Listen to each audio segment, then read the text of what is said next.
মল্লিক সজল আমি গৈ আছো এতিয়া আজি লাহৰিঘাট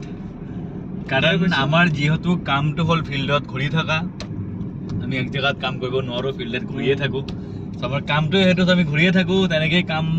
কামো কৰোঁ এনজয় কৰোঁ মানুহৰ লগত ইণ্টাৰেক্ট হওঁ কথা শিকোঁ কথা পাতোঁ তেনেকৈ বস্তুবোৰ চলাই গৈ থাকোঁ আৰু ফিউচাৰটো নাজানো কি হয় জাষ্ট এটা বস্তুত বিলিভ কৰোঁ যে ভগৱত গীতাটো আছে যে নিজৰ কৰ্ম কৰি যোৱা ফলৰ চিন্তা নকৰিবা সেই বস্তুটো ভাবোঁ চ' সেইটো ভাবি আমি নিজৰ কাম কৰি গৈ আছোঁ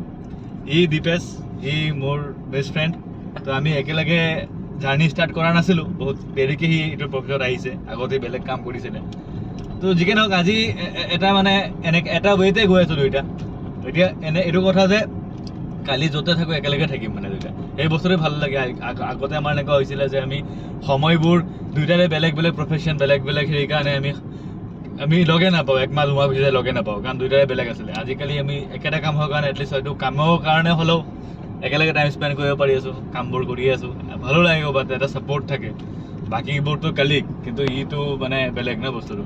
চ' এটা ছাপৰ্ট থাকে সেই বস্তুটো লৈ ইও ভাল লাগে বাকী ভগৱানক চিন্তি গৈ আছোঁ কাম কৰোঁ দেখা যাক আগলৈ কি হয় আপোনালোকে আশীৰ্বাদ কৰিব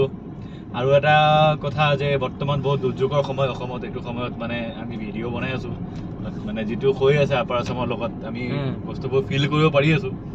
কিন্তু হ'লেও মানে যাৰ লগত হৈ আছে যিমানখিনি সেই মানুহজনে বা সেই ঘৰখনে ফিল কৰি আছে আমি সেইখিনি বস্তু কৰিব পৰা নাই গতিকে আমিতো কিনো কৰিম সাধাৰণ মানুহ কৰিব একো নোৱাৰিম যিমানখিনি পাৰিছোঁ অলপ চলপ সহায় কৰিছোঁ বাৰু এতিয়া সেইটোৱে প্ৰাৰ্থনা যে ভগৱানে যাতে আকৌ এনেকুৱা বস্তু নকৰক এনেকুৱা দুৰ্যোগ নানক আমাৰ মাজত মানুহবোৰ যিমানখিনি মানুহবোৰ তাত ভুগি আছে চবে যাতে এই বিপদৰ পৰা সোনকালে